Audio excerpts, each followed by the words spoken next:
கர்த்தருடைய பரிசுத்தமான நாமம் மகிமைப்படுவதாக. ஆசீர்வாதமான ஒரு நல்ல காலை நேரத்திலேயும் அனுதின மன்னா என்கிற வேத தியானத்தினால் உங்களை சந்திப்பதில் மிகுந்த சந்தோஷம். கிருபையாய் தேவன் கொடுத்திருக்கிற ஒரு நல்ல நாளுக்காக கர்த்தரை துதிப்போம். இந்த நாள்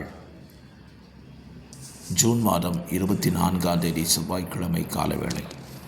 இந்த காலவேளையிலேயும் இந்த நாளுக்கான தியான பகுதி உபாகமம் 21 அதிகாரம்.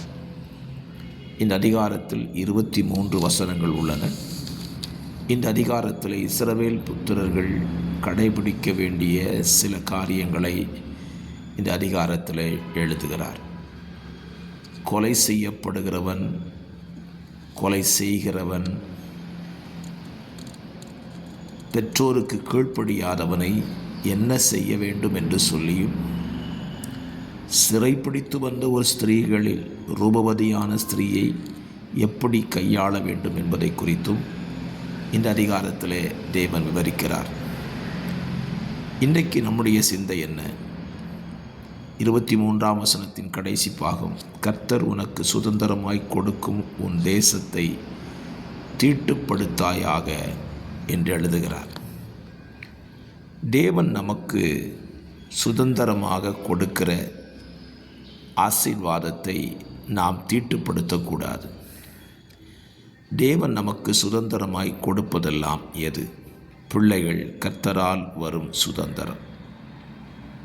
வீடு தேவன் நமக்கு கொடுக்கிற சுதந்திரம். ஆலயம் தேவன் நமக்கு கொடுக்கிற சுதந்திரம். தேவன் நமக்கு சுதந்திரமாய் கொடுக்கிற ஏராளம் நன்மைகள் வேத புத்தகத்தில் சொல்லப்பட்டிருக்கிறது. இவைகளில் ஒன்றையும் நாம் தீட்டுப்படுத்தக்கூடாதாம்.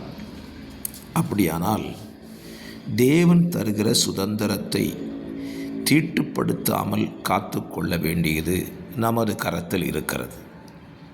பல நேரத்தில் தேவன் கொடுத்த காரியத்தை நாம் தீட்டுப்படுத்துகிறோம். ஆலயத்தை தேவன் தான் கொடுத்திருக்கிறார்.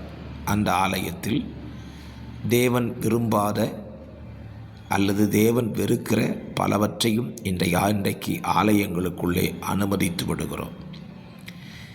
தேவன் நமக்கு ஆலயமாக நம்முடைய சரீரத்தை கொடுத்திருக்கிறார். இந்த சரீரத்தையும் பலவித காரியங்கள்னாலே தீட்டுப்படுத்துகிறோம். நாம் நினைக்கிறோம் தேசத்தை தீட்டுப்படுத்தக்கூடாது என்று தானே சொல்லியிருக்கிறார். உண்மைதான். இன்றைக்கு தேசம் எவ்வளவாய் தீட்டுப்பட்டிருக்கிறது பாருங்கள். படைத்தவரை மறந்துவிட்டு படைப்புகளையும் விக்கிரகங்களையும் வைத்து தேசம் தீட்டுப்பட்டிருக்கிறது. அதுபோலதான் நமது வாழ்க்கையிலையும் நம்முடைய சரீரம் தேவனுக்கு பரிசுத்தமாக கொடுக்கப்பட்ட சரீரம். இதை நமக்கு சுதந்திரமாய் தந்திருக்கிறார்.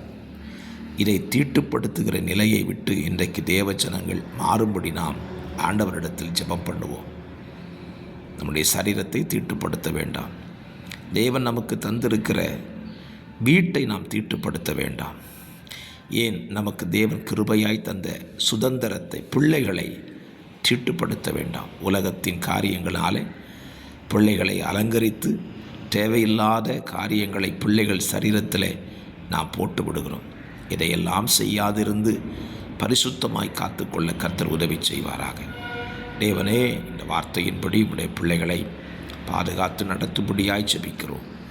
பரிசுத்தமாய் தங்களை காத்துக்கொள்ள உடைய ஜனத்துக்கு கர்த்தர் அனுக்கிரகம் செய்யும். இயேசுவின் நாமத்தில் பிதாவே, ஆமென்.